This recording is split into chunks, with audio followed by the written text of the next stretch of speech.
day one of Florida State practice here on the campus of North Florida. Welcome to Jacksonville. The heat and humidity did travel, although we did get some cloud cover. Thank you very much for that.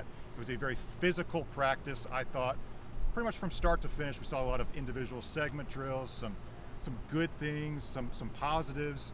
Day one, some team building last night. Good trip for the Noles so far. Yeah, listen, as Coach Norrell said after practice, very physical practice. He was very pleased with that. A lot of short yardage, goal line. Obviously, from what we've seen this week, has been the most physical practice of the week. Team held up well. He said the offense got off to a fast start with the defense catching up the longer they went on to practice and through practice. And of course, we saw some good things in short yardage and goal line situations with the offense and defense. Johnny Wilson continues to impress. We thought the quarterbacks had another good day today. Then one of my takeaways from today's practice was watching the combo stunt period, pass pro period, where the offensive line continues to get better and better in stunt pickup. So that's one of the things that stood out to me. Bob, I have to give you credit for in practice quote of the day. You said that this is in reply to the writers moving around from around the practice field.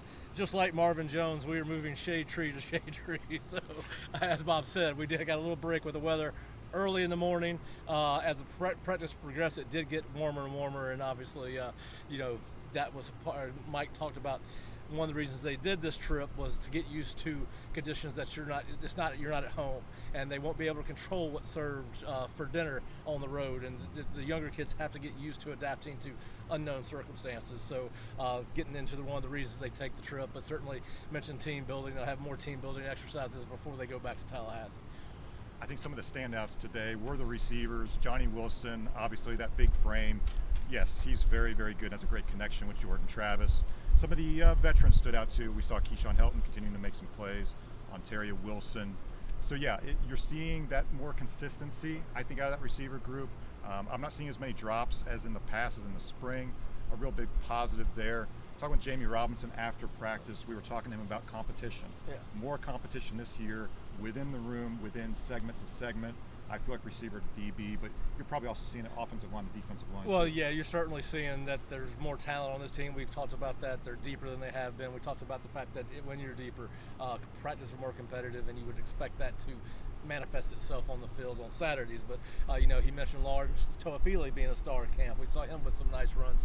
Rodney Hill, he's very excited about Rodney, a freshman running back's future. And as Jamie said in post-practice interview, the receivers being deeper and better has certainly benefited the DBs, and the competition level has been higher than it was a year ago in regards to that. We did get our first chance to talk with Bless Harris, and Coach talked about the fact that he's had a very successful transition from the FCS level to the FBS level, and we've talked about him several times being a guy that we have been impressed with day in and day out. Yeah, he kind of downplayed the jump from FCS to Power 5, but let's not downplay it. It's a big jump. He's held his own really well throughout camp. I think it's one of the positive storylines. Jarrett Jackson's been one of those guys that consistently, I think, has stood out, not just flash plays, but, he's stacking good practice. I think that's what the coaches are looking for, stack those good practices. Tomorrow, Florida State will be right back here again. Friday morning, it'll be hot, it'll be early, but we'll be back out here. Of course, look for more stories on theosceola.com. Pat Burnham, Bob Ferrante, thanks for Jerry Cutts for holding the camera. Take care, guys. We'll see you soon.